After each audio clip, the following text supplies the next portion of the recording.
buenas noches, queridos amigos. Aquí los saluda Janet Noltenius de Casa de la Cultura El Salvador.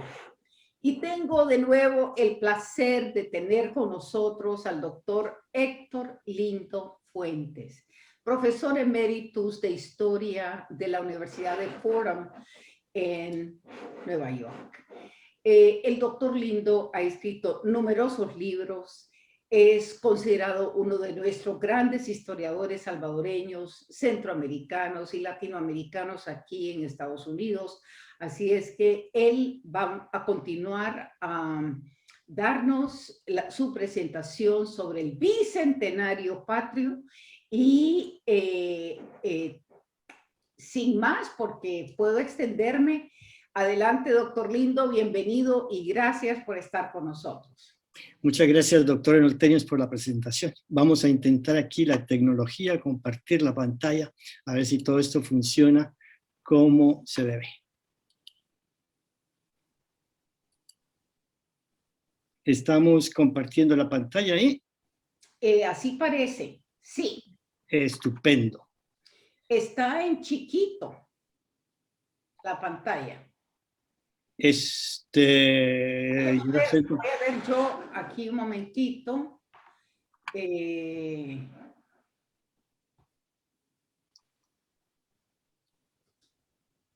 No. No puede cambiar ahí la... Pues yo lo veo bien. Ok, perfecto. Hoy sí ya. ¿Ya? Ya. Ok, Sí. perfecto. Entonces, hoy vamos a regresar al formato que teníamos en que hablamos el mismo vez en 3 siglos diferentes. 1821, 1921, 2021. Y es una forma de seguir un poco la trayectoria del país a través del tiempo y ver cómo poco a poco se va acercando el momento de la independencia en 1821. Entonces vamos a empezar con abril de 1821. Vamos a ver qué es lo que estaba ocurriendo ese mes y ver qué eco encuentra más adelante. Vamos a hablar primero de un documento que lanzó al público el 10 de abril de 1821, Gavino Gainza.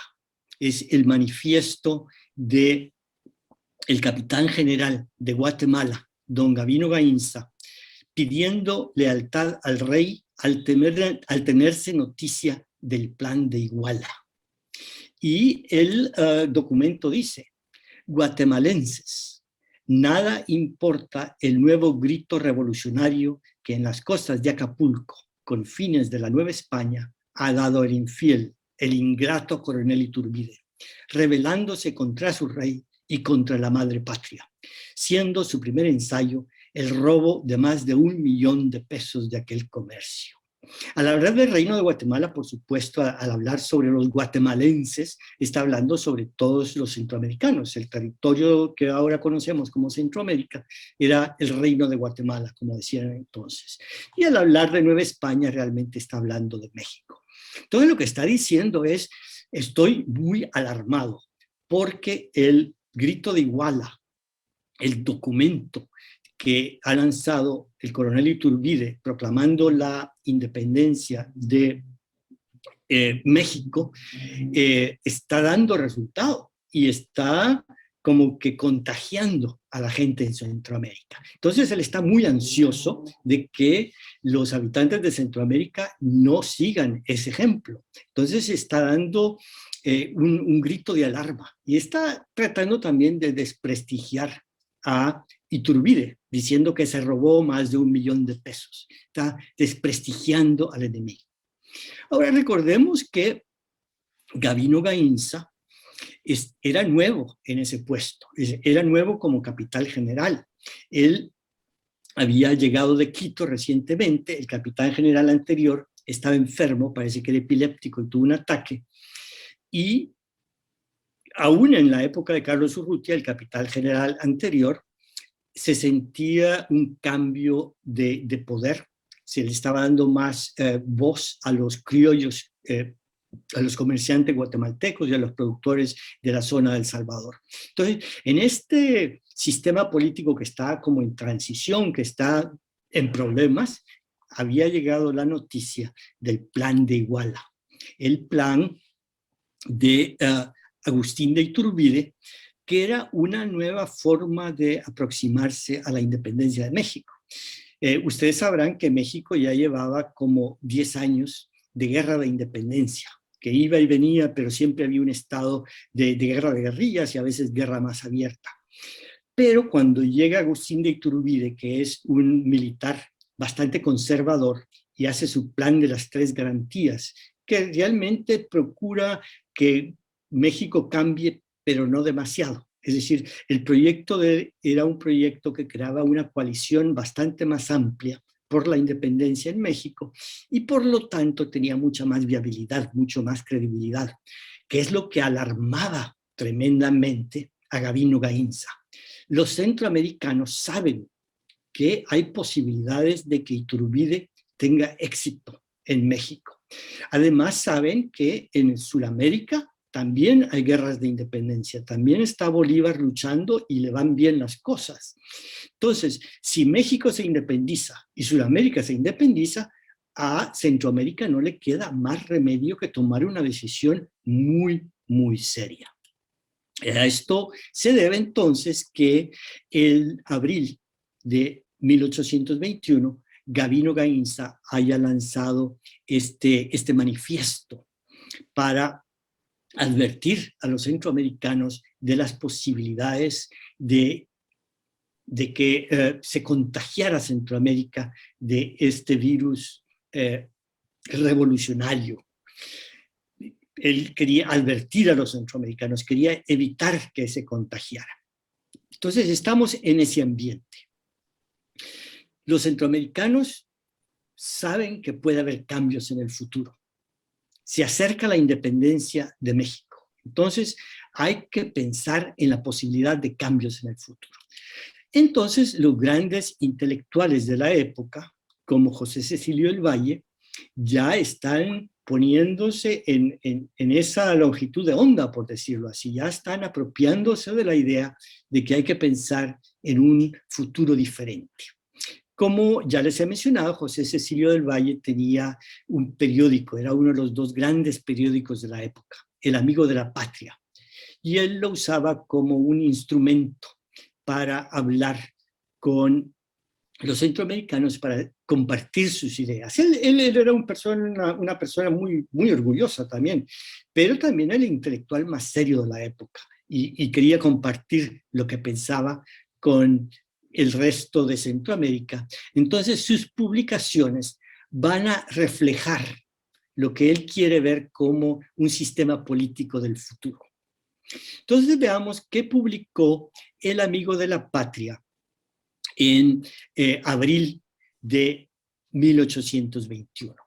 En el primer número de abril, él usa como excusa que va a hablar sobre las noticias de libros que han aparecido en las gacetas de Madrid y aprovecha para hablar de uno de los libros que a él le interesa. Y dice el texto aquí: en las últimas gacetas de Madrid se da noticia de las obras siguientes, y menciona varias, entre ellas El espíritu de las leyes, por el señor de Montesquieu, ilustrado con notas y traducido al castellano por don Juan López de Peñalver.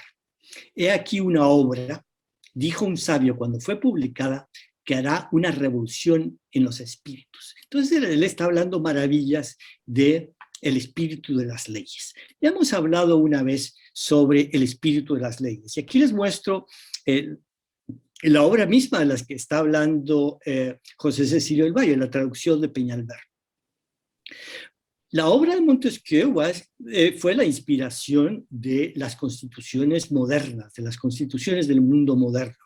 Era una idea relativamente nueva de que los sistemas políticos necesitan como una ley fundamental que describa la estructura de gobierno y que enumere las libertades y los derechos que se le dan a los habitantes. Y la inspiración de todo eso fue este libro de Montesquieu, que utilizaron los autores de la Constitución de Estados Unidos y de la Constitución francesa. Y es donde se señala la importancia de la separación de los poderes del Estado, el poder legislativo, el poder ejecutivo, el poder judicial, que fueran independientes entre sí. Este sistema de contrapesos de que tanto se habla. Porque la preocupación de Montesquieu era que los poderosos tuvieran demasiado poder. Entonces tendría que haber un sistema que chequeara que nadie tuviera demasiado poder. Y también que los habitantes comunes y corrientes tuvieran unos derechos básicos. Entonces, el hablar de Montesquieu y de alabar a Montesquieu es como decir, nosotros tenemos que pensar en qué constitución vamos a tener en el futuro. Tenemos que pensar en una estructura de poder. Otro tema en el Amigo de la Patria, en el libro, es sobre los libros que hay que comprar. Estamos hablando de un intelectual que le hace propaganda a la idea de leer. Entonces, cuando va elaborando sobre todos estos libros, él dice algo que yo creo que vale la pena leer completo. Y ya van a ver por qué. Él decía, ciudadanos, no cooperéis a la riqueza del mercader con el sacrificio de vuestras potencias. Comprar libros es el gasto más útil, pero comprad los libros que os aconsejan los hombres de luces, los hombres que defienden la causa de los pueblos, los libros que enseñan a pensar y a decir, los libros que a la lectura de una página los cierra el lector para saborearse con lo que ha leído y prepararse nuevos goces en lo que ha de leer. Los libros que a cada capítulo nos hagan levantar de la silla y dar saltos de contento, viendo nuevos horizontes y nuevos espacios iluminados con nuevas luces. Es decir, es alguien que le está haciendo propaganda al arte de leer, pero también nos está diciendo, no todos los libros son iguales. Hay que leer aquellos libros que realmente valen la pena. Yo creo que si estuviera hoy vivo José Cecilio del Valle, nos diría, consulten la página web que recomienda a la gente que sabe de lo que está hablando. Pero el papel todo lo aguanta, el internet todo lo aguanta. Cuando lea tweets, no lea cualquier tweet. Piense, elabore, analice aquellos tweets que realmente valen la pena. Está diciendo, tenemos que ser individuos pensantes, pensar por nuestra cuenta, pero tampoco dejarnos llevar por cualquier cosa, ¿no? Entonces hay que escuchar lo que recomiendan las personas de luces. Él, por supuesto, en aquella época decía los hombres de luces, pero era pues una visión muy de la época. Entonces, aprovecha este informe sobre los libros para hablar sobre cierto tipo de cultura política que hay que alimentar. Hay que nutrir una cultura política que sea pensada, que sea reflexiva, que sea evaluadora. En el siguiente número de abril, él publicaba 2 números cada mes. El Amigo de la Patria resalta la figura de un abate francés, el señor Jean-Baptiste Massillon. Y este es un obispo de mediados del siglo XVIII, que era bastante liberal. Y él lo que quiere destacar es que era alguien que cuando hablaba frente a los reyes de Francia, que eran los reyes absolutistas, él tenía valentía de decirles que deberían de respetar la ley. Aquí les presento una imagen de Massillon. Él decía, causa admiración contemplar que con ardimiento hablaba delante de Luis XIV y Luis XV de los deberes de los reyes y de los derechos de los pueblos. Y cita, la ley debe reinar sobre el pueblo, no el soberano. Vos, le decía el rey, solo sois su ministro, su primer depositario. La ley debe arreglar el uso de la autoridad cuando emana de ella.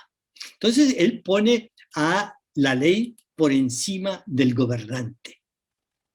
Él es un ciudadano independiente capaz de hablarle a los poderosos. Y esto es, por supuesto, lo que le gustaba a José Cecilio del Valle. Él, cuando está hablando sobre Massillon, realmente está hablando sobre el tipo de ciudadano ideal que él quiere ver. Es un ciudadano independiente, capaz de decirle verdades al poder, que realmente piensa en los intereses de la nación sin importar quién está a cargo, y resalta la importancia de la ley, el imperio de la ley. Nadie está por encima de la ley. Entonces, José Cecilio del Valle, que ya está pensando en esos cambios que se avecinan, ya está pensando que el plan de Iguala realmente puede tener resultados y puede obligar a los centroamericanos a buscar un nuevo camino, entonces está pensando en el camino futuro. Entonces él quiere ver límites al poder, quiere ver apego a normas constitucionales como las que describe Montesquieu, y quiere ver una ciudadanía dispuesta a decir verdades a los poderosos. Quiere ver una ciudadanía que sea como el obispo Massillon. Entonces tenemos ciertas conclusiones sobre lo que está pasando por la mente de la gente en la zona de Centroamérica en abril de 1821.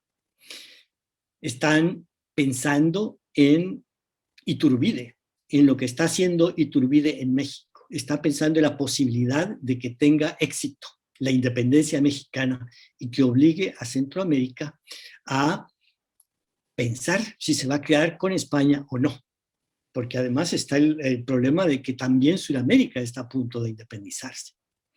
Y también tenemos que en Centroamérica, por lo menos en la intelectualidad, se está pensando en un sistema constitucional, se está pensando en las ideas de Montesquieu y cómo pueden ayudar a pensar sobre ese nuevo sistema que posiblemente haya que adoptar en el futuro. Pasemos ahora entonces a lo que se estaba pensando y lo que estaba ocurriendo en El Salvador en abril de 1921. Y vamos a ver cómo hay ecos de lo que estaba ocurriendo en 1821.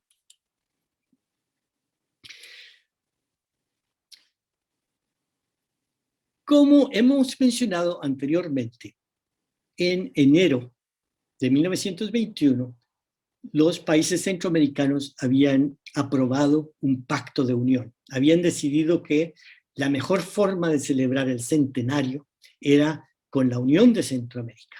Después de firmar el pacto de unión, el segundo paso era una constituyente, una asamblea constituyente para escribir una constitución, y había que elegir diputados para esa constituyente. Ahora, debido a los motines de febrero, de los que ya hemos hablado, y aquellos que están un poco perdidos pueden ver los videos que tengo en YouTube para enero, febrero y marzo, los motines de febrero habían retrasado la elección de diputados de la constituyente, pero ya para abril la asamblea se reúne, escoge a un delegado para un consejo federal que iba a tomar las decisiones provisionalmente, y a diputados para una constituyente. Por supuesto, se buscaron personas destacadas, y entre los personajes destacados están gente como Francisco Dueñas, gente como Víctor Jerez, gente pues de mucha reputación, y estaba Alberto Masferrer, alguien sumamente conocido. ¿Por qué nos interesa esto? Porque al enterarse de que Alberto Masferrer había sido electo diputado, un obrero muy activo que se llamaba José Mejía escribió abiertamente a Masferrer. Ellos ya se conocían. De hecho, el libro de Masferrer, que se llama ¿Qué debemos saber?, está articulado como una respuesta a una carta que le había enviado José Mejía anteriormente. Entonces, José Mejía es un obrero que cuando ve que se va a escribir una constitución, quiere que los intereses de los obreros estén considerados en esa constitución, que esa constitución, al hablar de los derechos de los individuos, tome en cuenta los derechos de los obreros. ¿Quién era este José Mejía? José Mejía ya tenía tiempos de estar interesado en promover la causa del obrero. Aquí, a la izquierda, tengo la única foto que conozco de José Mejía, de cuando él asistió a un congreso de obreros en 1911. Y a la derecha tengo algo curioso, que es una carta que le escribió a Francisco Gavidia en 1902, cuando era un muchacho de 25 años. A mí me parece curioso porque nos da una idea de que a los 25 años José Mejía ya era una persona que estaba muy activa en promover los derechos de los obreros. La firma de él es la firma que está abajo a la derecha, que a mí pues me interesa mucho ver la firma de José Mejía. En todo caso, cuando le escribe a Masferrer, le describe algunas de las cosas que podrían ayudar a los obreros si aparecen en la Constitución. Y es una lista más o menos larga. Él quiere ver protección a la infancia, solución al problema de la vivienda. En aquella época la vivienda de los pobres era tremendamente insalubre, no tenía ni siquiera inodoros, los mesones eran algo inmundo. El problema del alcoholismo, que fue un problema que le interesaba mucho a José Mejía. La trata de blancas, el problema de la prostitución. Los campesinos sin tierra. Quería ver una campaña contra el analfabetismo. Quería ver que se modernizara la agricultura, una nueva ley electoral. Entonces, José Mejía veía en la nueva Constitución para la República Federal como una oportunidad para pensar un país mejor. Había como mucha esperanza alrededor de esta constituyente y había muchas personas que creían que la nueva estructura política debería de dejar atrás a los caudillos, a los dictadores que tanto daño le habían hecho a Centroamérica. Y los intelectuales más importantes, como Alberto Masferrer, además de los obreros y de otros grupos, las mujeres también, querían participar en pensar esa constitución, que era una gran oportunidad. Entonces, una parte de las cosas que preocupan a la gente en El Salvador en 1921, en abril de 1921, es la elección de diputados a la constituyente y qué van a hacer estos diputados cuando lleguen a Tegucigalpa, donde se iba a reunir la constituyente. Pasemos a una segunda preocupación de abril. En un informe que mandó el embajador de Estados Unidos al Departamento de Estado el 22 de abril, comenta que el 19 de abril comenzó una fuga en los 3 bancos de emisión, cuando hubo rumores de que se iba a declarar una moratoria. Los tenedores de billetes de bancos los presentaron para cambiarlos por moneda de oro de Estados Unidos a la tasa de 2 colones por cada dólar de oro. Como ya les he comentado, había una tremenda crisis económica. El gobierno no podía pagar a los empleados, no había ingresos por exportaciones. Entonces los bancos empezaron a sentir el golpe, la gente estaba sacando el oro de los bancos porque había patrón oro puro. Entonces los bancos desesperados empezaron a pedir que hubiera una moratoria. Esta moratoria quería decir que quedaban exentos de la obligación de convertir los colones en dólares o en oro. Y el rumor de que eso iba a ocurrir fue peor todavía. Los bancos estaban a punto de quebrar. Además de que estaban los bancos quebrando, la gente no recibía sus sueldos, los tenderos estaban incendiando sus tiendas para conseguir el seguro de incendios. Estamos hablando de una crisis tremenda. Entonces, ante esa crisis, el presidente de El Salvador hace una convocatoria que les muestro aquí en esta primera página del diario de El Salvador. Esta mañana, en Casa Presidencial, el señor presidente Meléndez invita a los ciudadanos para que le den su parecer en asuntos de vital importancia para la República. El presidente invita a los personajes más importantes a la casa presidencial. Aquí les muestro la casa presidencial de aquella época. Esto queda a la par de donde queda el mercado Cuartel, ese mercado donde venden artesanías en el centro de San Salvador. Enfrente quedaba la casa presidencial, y que de hecho este es un edificio que se acababa de reconstruir, porque les voy a mostrar cómo había quedado con el terremoto de 1917. Así quedó la casa presidencial con el terremoto de 1917. En todo caso, en esta casa presidencial ya reconstruida, se van a reunir los personajes más importantes del país, de todos los grupos sociales además. Ahí llegó Monseñor Belloso y Sánchez, que era el arzobispo. Llegó Lucio Quiñones, que era el abogado del Banco Occidental, pero no era solamente abogado del Banco Occidental, además era hermano de Alfonso Quiñones, que era el vicepresidente de El Salvador y quizá el hombre más poderoso de El Salvador, más poderoso que el presidente Meléndez. Llegó James Hill, inmigrante inglés que se había convertido en rico cafetalero.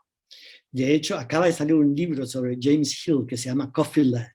Si no lo han leído, lo recomiendo. Está muy bueno y se consigue por Amazon.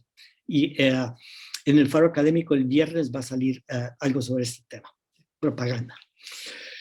Además llegan a esta reunión miembros de la Cámara de Comercio y representantes de los artesanos, de los empleados de comercio e individuos conocidos como José Leiva, como Belarmino Suárez. El tema que van a discutir es una propuesta que ha hecho Benjamin Bloom. Ustedes conocen a Benjamin Bloom más que todo como el que dejó dinero para el Hospital Bloom. Benjamin Bloom era un banquero muy rico que no dejó hijos y dejó entonces su dinero para el Hospital Bloom. Pero realmente en aquella época se le conocía más que todo porque era el dueño del Banco Occidental, que era un banco poderoso que tenía con su hermano David y que tenía una rama en Estados Unidos también, Bloom's Brothers, que le permitía hacer transacciones y obtener préstamos en Estados Unidos. Y financiaba a los gobiernos y financiaba a los principales cafetaleros. Era un hombre sumamente poderoso. Entonces, él viendo el problema de los bancos, él era el principal campeón de la moratoria. Entonces, él presentó la moción e insistía en que el gobierno decretara una moratoria de los bancos para que los bancos no tuvieran que convertir los colones en dólares. Habló Lucio Quiñones, que era el abogado del Banco Occidental, pero por supuesto, además de ser abogado del Banco Occidental, era hermano del hombre más poderoso del país. O sea que su voz tenía tremendo peso. Fue una reunión sumamente dramática. Se levantó el líder de los artesanos y contradijo a Lucio Quiñones. Luego habló James Hill, que a nombre de los cafetaleros temía mucho el problema de la moratoria. Y luego habló José Leiva diciendo que los extranjeros llegaban al país solo a aprovecharse y que luego se llevaban el dinero. En todo caso, fue una reunión tormentosa en casa presidencial, pero que se escucharon variedad de voces diferentes de diferentes grupos sociales. Hablaron también los artesanos, y habló el arzobispo. El arzobispo dijo, no, hay que nombrar una comisión, pero por supuesto la cosa no estaba para nombrar comisiones, sino que a fin de cuentas, el presidente de la República decidió que había tanta presión y de tantos grupos para que no se decretara la moratoria, que renunció a la idea de la moratoria, y además Benjamin Bloom estaba de malas con el embajador de Estados Unidos, que estaba consiguiendo préstamo por otro lado. Entonces era una forma también de acerrucharle el piso a Benjamin Bloom. Pero lo que voy es que hubo un problema muy serio y el gobierno decidió hacer una consulta a todos los grupos de la población. Ustedes saben que yo no soy el principal entusiasta de Jorge Meléndez, pero en este caso él hizo lo correcto al enfrentar un problema de gran seriedad y tratar de escuchar a los diferentes grupos de la población antes de tomar una decisión que sabía que iba a ser controversial. Me imagino que es una lección que aprendió con los motines de febrero, cuando tomó una decisión sin tomar en cuenta los intereses de la gente. Ahora voy a pasar a otro tema que les va a parecer más bien como marginal y que no tiene nada que ver, pero yo creo que sí tiene mucho que ver. Y es las películas que se veían en el Teatro Principal en abril de 1921. Y aquí sale un anuncio que dice: por la noche en función extraordinaria, continuación de la emocionante serie La huella del tigre, con los episodios 4, 5 y 6. En esta época estaban de moda las películas en episodios. Eran películas mudas, de paso. Eran películas mudas y alguien tocaba el piano. Y estaba de moda que fuera la gente al principal. Y esta era una película particularmente interesante, porque era una de las películas de Ruth Rolland, La huella del tigre, de Tiger's Trail, que se llamaba en inglés. Era sobre una mujer muy empoderada, muy aventurera, que luchaba contra hombres malvados.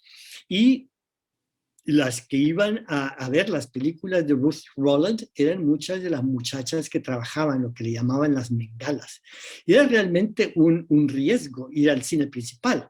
El principal era un teatro donde había como mucho relajo, a tal grado que la ley de policía prohibía interrumpir los espectáculos públicos con gritos y silbidos intempestivos. Prohibía fumar, arrojar esputos, papeles y otra clase de objetos sobre el público, así como también la entrada de los niños menores de 3 años, de personas en estado de ebriedad y de perros. O sea que ir al teatro principal pues era un poco de aventura, ¿no? Pero lo que voy es que estas influencias extranjeras contribuyen a un cambio cultural que ya estaba encaminado dentro de El Salvador, de un empoderamiento de estas mujeres que trabajan, que están empezando a organizarse alrededor del tema del unionismo. Y vamos a ver más adelante, al pasar los meses, si siguen ustedes escuchando estas pláticas, cómo esto se va a transformar en un movimiento social muy importante, en que las mujeres salvadoreñas ayudan a un proceso que va a llevar a que la Constitución Federal de 1921 le conceda a la mujer el sufragio femenino. Entonces los dejo con esa preocupación. ¿Habrá o no sufragio femenino en Centroamérica? La respuesta en los próximos meses. Pero estos son temas que parecen triviales, pero esta influencia que viene de fuera va a tener un impacto importante en importantes segmentos de la población de El Salvador. Entonces, la conclusión para abril de 1921 es que una nueva constitución puede ser una gran oportunidad, y así lo veían las personas de la época. Y de hecho, no solamente los obreros o las mujeres que querían ver la constitución que incluyera sus intereses, sino también otras fuerzas. Por ejemplo, el ejército también quería ver una redefinición del ejército en la nueva constitución. Uno de los diputados que se había elegido para ir a la constituyente en Tegucigalpa fue el general Calderón, Tomás Calderón. Ahora, cuando él fue a la constituyente en Tegucigalpa, el otro que quería ir era un militar que se llamaba Maximiliano Hernández Martínez, que ya era relevante en aquella época, y por poco va, y colaboró con Tomás Calderón para introducir puntos en la nueva constitución. También los obispos querían que la presencia de la iglesia se resaltara en la constitución. A todo lo que voy es que esta idea de que un cambio constitucional es tremendamente importante y puede dar un giro a la vida política, es algo que lo tenían muy claro en aquella época. Y el segundo punto que quedaba con la gente en abril de 1921, que cuando había grandes decisiones, era importante una consulta amplia con todos los sectores de la sociedad. Entonces, veamos cómo este tipo de preocupaciones van a resonar en abril de 2021, este mes que estamos viviendo.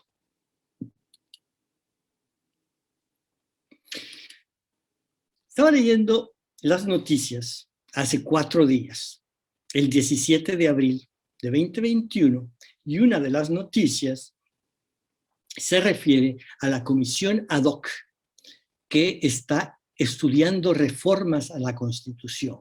El 17 de abril estaban hablando sobre reformas al órgano ejecutivo, a uno de los poderes del Estado.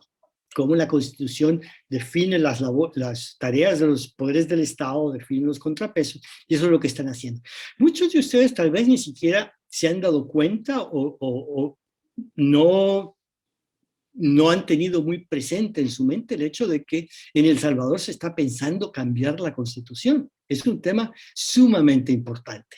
Sin embargo, ha pasado un poco a segundo plano debido a la crisis del COVID y las múltiples crisis por las que está pasando El Salvador, la crisis en las relaciones con Estados Unidos, por ejemplo. Entonces se habla muy poco o no lo suficiente desde mi punto de vista sobre esta posibilidad de cambios constitucionales. Ahora, esto viene de una iniciativa que tomó el presidente Bukele el 24 de agosto, en medio de la pandemia, sin que hubiera demanda popular ni demanda de la sociedad civil. Decidió el presidente Bukele nombrar una comisión para que revisara la Constitución. Es un tema importante que deberíamos de discutir con más detalle. Ahora, cuando anunció esto el presidente Bukele, hubo muchos que se preocuparon. Tanto es así que esta comisión ad hoc quiso aclarar que de modo alguno se propone reformar aquello que está expresamente prohibido. En consecuencia, la forma de gobierno, el sistema político, los principios republicanos y democráticos, el territorio de la República y la alternabilidad inmediata del ejercicio de la presidencia no son ni serán tema de discusión. Esto tiene que ver con que hubo algunas personas un poco suspicaces que pensaban que este era un vehículo para una reelección. En todo caso, es una reacción a la seriedad que tiene el tema de una revisión constitucional, de que no se puede hacer tan así nomás. Y hay un proceso de consultas. Hay consultas con diferentes grupos de la sociedad. Hay una consulta en línea. Esta es la página donde se puede reaccionar a las consultas en línea.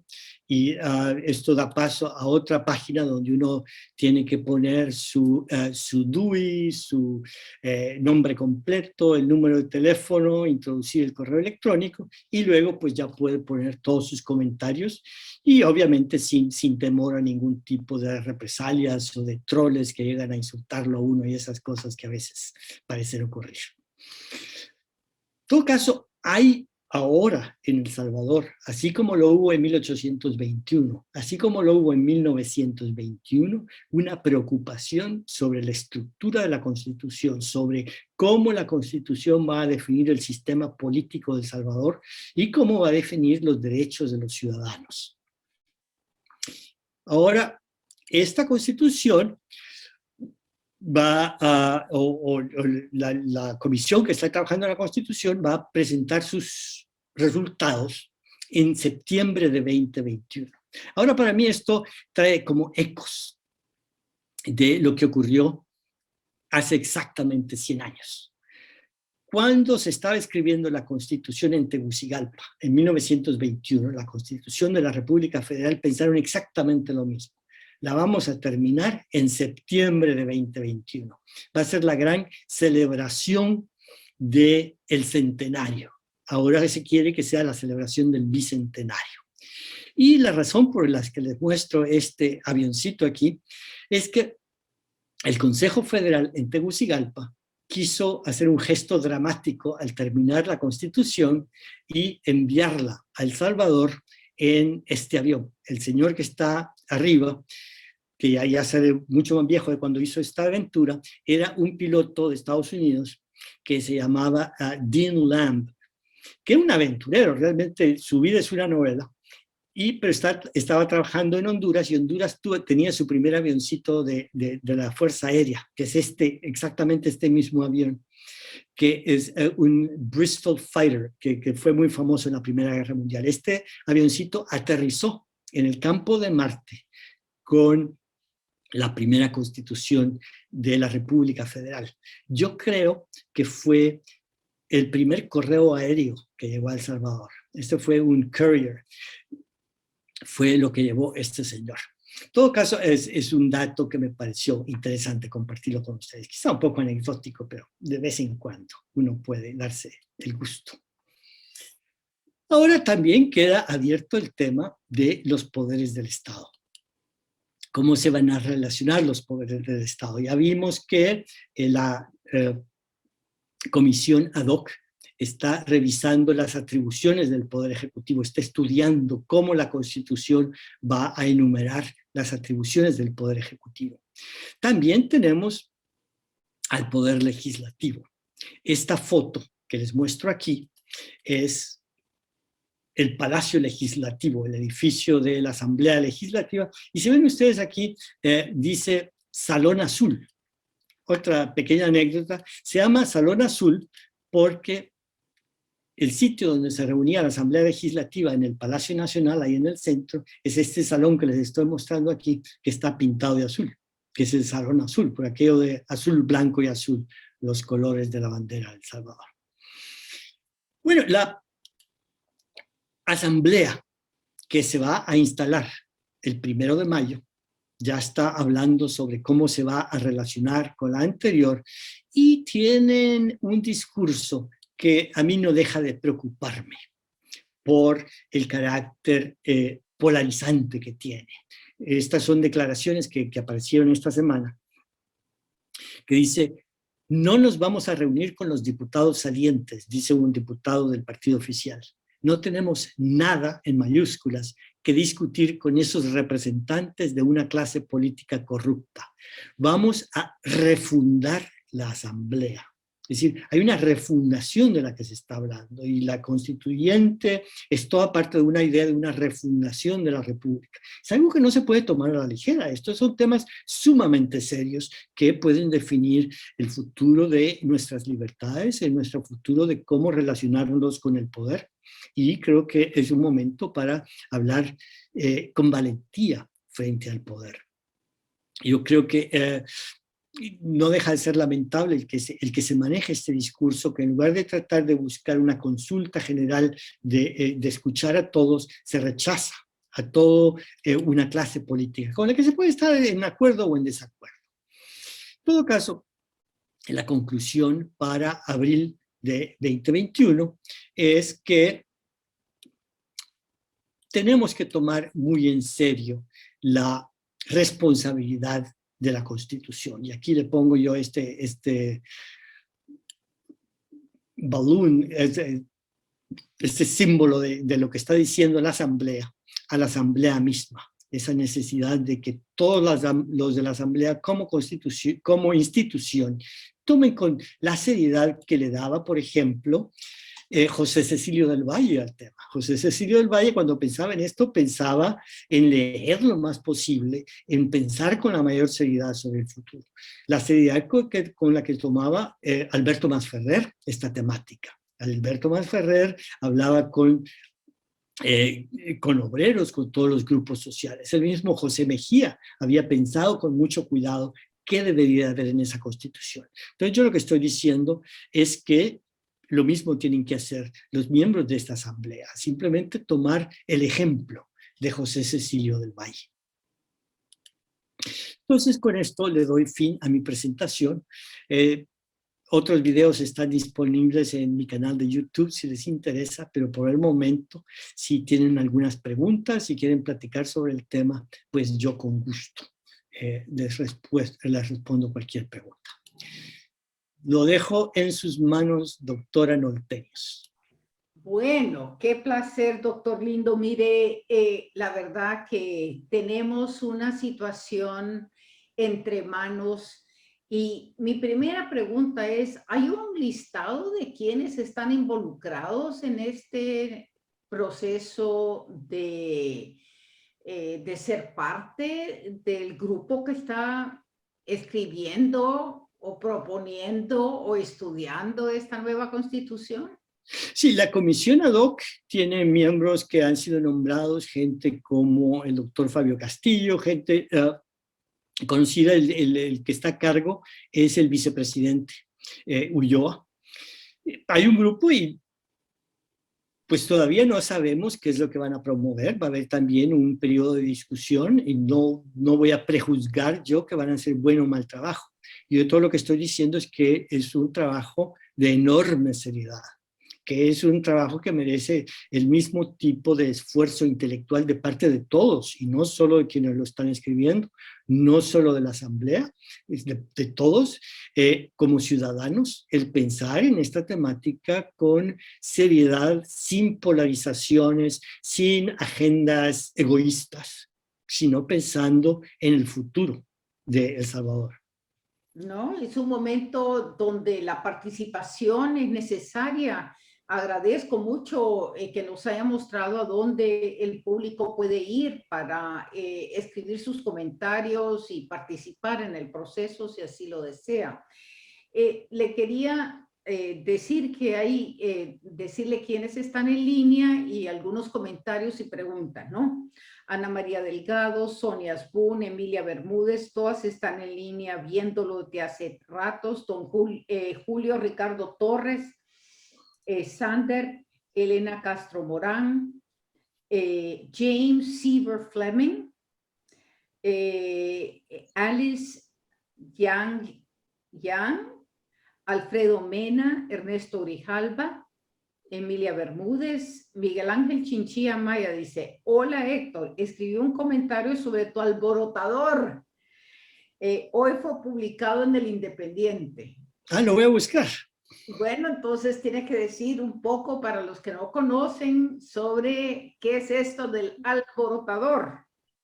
Bueno, es mi último libro que está a la venta en la librería de la UCA, que está relacionado con este tema. Es un periodo un poquito anterior, pero sí muchos de los grupos y muchos de los individuos sobre los que hablo ya aparecen en el alborotador. Pero quiero aprovechar también dar un saludo a todos los que nos están viendo. Es un gusto realmente tener interlocutores en estas pláticas y ahí se encuentran varios amigos, Julio Torres, James Fleming, he estado en correspondencia también con la hija del coronel Castro Morán. Bueno, Yanira, buen día. Alfredo Mena, Sonia Asbun, Hilda Carbonell, están viendo. María Elena Vázquez Arevalo dice, felicitaciones al doctor Héctor Lindo por una muy buena ponencia. Ivette Castro Green, Federico Talavera está viendo, Tili Perdomo, Alfredo Mena L, que tal vez es Lagos, no sé. Héctor, un fuerte abrazo, dice. Muchos saludos, Alfredo, un gusto. Así es que, y Emilia Bermúdez nos dice, no se oye en estos momentos, ¿qué dice el disertante? Dice, bueno, eso no lo sabíamos. Muriel Asbun dice, sí se oye. No se oye, sí se oye. Bueno, lo interesante, Héctor, es que también aquí en Facebook aparecen las palabras escritas, una cosa que nunca habíamos visto antes. Está apareciendo inmediatamente las letras sobre Como subtítulo a lo que yo digo. Subtítulos, sí. Ahora me digas. Una cosa interesante, yo no... Alta tecnología. Blanca Cedía dice, es una lástima, me hubiera gustado mucho escuchar la disertación, pero por fallas técnicas no es posible. Qué pena. Pero va a quedar grabado. Así es, lo puede volver a ver, lo puede volver a ver. Turismo salvadoreño siempre está con nosotros y nos dice interesante la coincidencia de fechas al presente. Sonia Spun también, Miguel Ángel Chinchilla Maya dice, pero al hablar de una nueva constitución en abril del 1921, ¿se refería a una constitución de la nueva Federación Centroamericana o una constitución salvadoreña? No, es de la federación. Es decir, El Salvador iba a pasar ese estado de una federación. Entonces era la constitución federal en la que estaban trabajando. Y por supuesto era solo para El Salvador, Guatemala y Honduras, porque Nicaragua y Costa Rica no estaban participando. Bueno, aquí Vladimir Monge dice, la actual constitución de la República es legado de Roberto Taubizón. Es una constitución de contrainsurgencia y es necesario ajustarla a los nuevos tiempos. ¿Cuál sería el reto para esta época como lo fue el voto femenino de 1921? Pues yo creo que parte del reto que hemos visto en los últimos años es una constitución que garantice una participación amplia y una participación amplia de una ciudadanía que se sienta a gusto participando, que se sienta segura participando y que consolide instituciones importantes de transparencia, que ataquen algunos de los problemas que hemos tenido, por ejemplo, el problema de la corrupción, que ha costado tanto en prestigio a los partidos políticos. Y aquí todos los partidos políticos se han hecho mucho daño a sí mismos, permitiendo la corrupción, y le han hecho daño a todo el país, porque ese deterioro del sistema político tiene que ver con esto. Entonces, uno de los retos es crear un entramado institucional que garantice una conducta más transparente y más limpia de parte de los actores políticos. Asimismo, pregunta Vladimir, ¿cree usted, doctor Lindo, que sea necesario mantener una institución como el Parlacen, donde se discuten temas centroamericanos, pero no tiene ningún carácter vinculante? Pues yo no sé mucho sobre el Parlacen porque no ha habido ningún motivo para querer aprender sobre el Parlacen. A mí me tendrían que persuadir, y estoy abierto a que me persuaden, de que es útil, pero por el momento no estoy convencido. Estoy abierto a escuchar opiniones de que es útil para algo, pero todavía no lo tengo claro. Bueno, Obed García está viendo, y también preguntan a dónde quedaba el Teatro Principal en 1921, ¿por dónde? ¿Usted sabe? Lo he sabido porque lo busqué en el libro de Gustavo Herodier. Hay este libro de Gustavo Herodier que tiene los mapas de San Salvador y fotos, tiene todos esos detalles. Lo que pasa es que se me acaba de olvidar, pero para mí es la guía cuando quiero hablar de San Salvador de esa época, dónde estaban los diferentes sitios. Lo que sí les sé decir que los alrededores del teatro principal eran hediondos, porque he leído comentarios al respecto.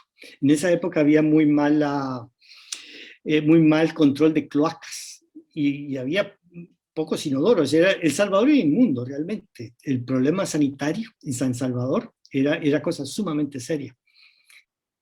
Bueno, María Elena Vázquez Arevalo dice, yo prefiero referéndum y no esas consultas en línea. ¿Qué piensa de esto?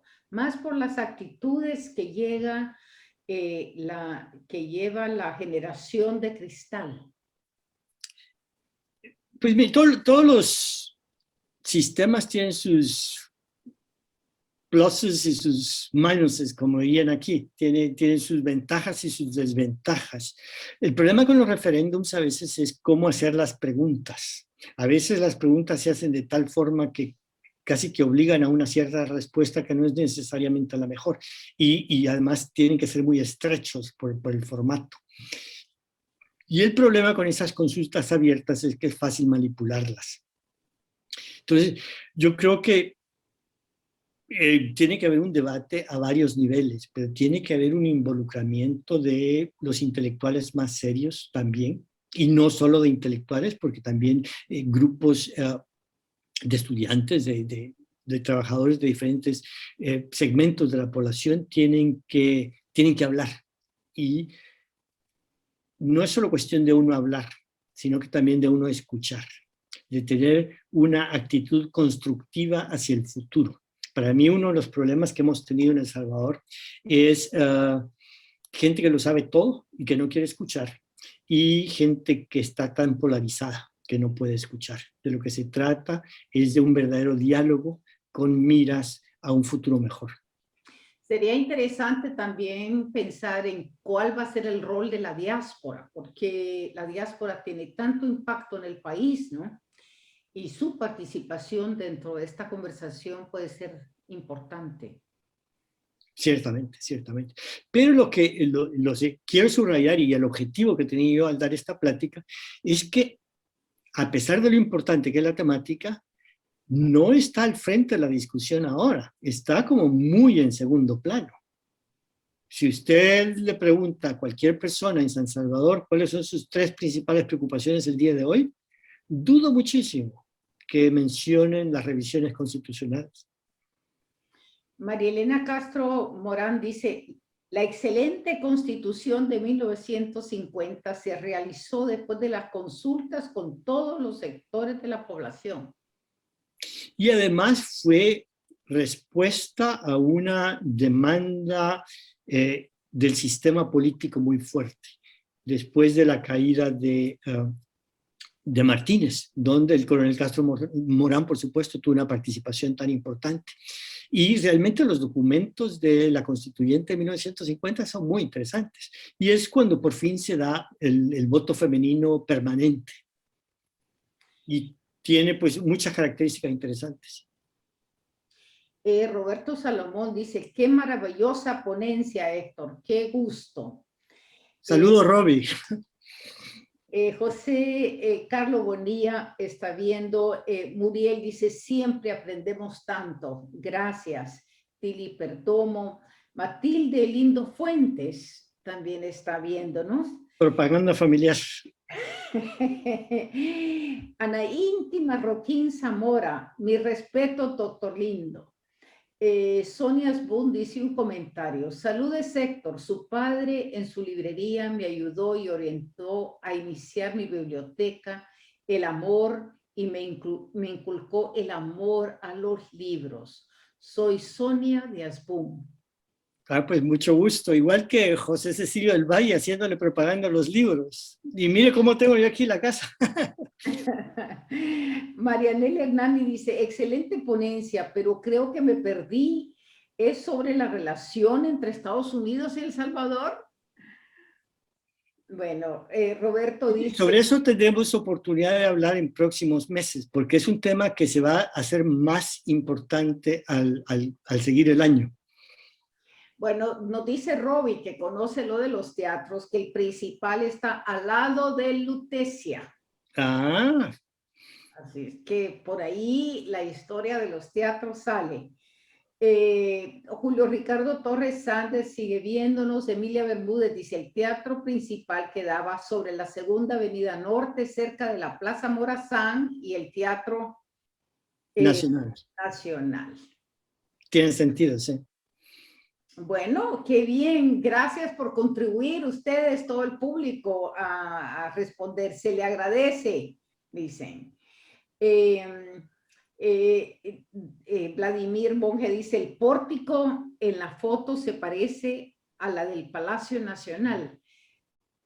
Pues sí, es una estructura neoclásica, ¿no? Así es, así es. Bueno, deben de haber más personas viéndonos, Héctor, y escuchando esta maravillosa ponencia. La verdad es que, como siempre, nos das mucho que pensar, mucho que reflexionar, Te agradecemos en el alma este esfuerzo que haces de voluntario, gratis, regalándonos estas conferencias. Nosotros aquí en la Casa de la Cultura no tenemos palabras para agradecerte y quería pues volver a decirle al público que aquí estaremos el próximo 21 de mayo, ¿verdad? Y que ahora es un día especial porque es el 21 del 21. Exactamente. Así es que seguimos siempre celebrando ese bicentenario y aprendiendo a vernos a nosotros mismos a través de los años. Te agradecemos muchísimo, Héctor. Encantado. Y nos vemos el 21 de mayo aquí a las 8 de la noche y pueden volver a ver la grabación, va a estar en el YouTube de Héctor, así como en la Casa de la Cultura. Muchísimas gracias, muy buenas noches a todos. Gracias a todos y gracias a ti. Chao, chao. Chao, chao.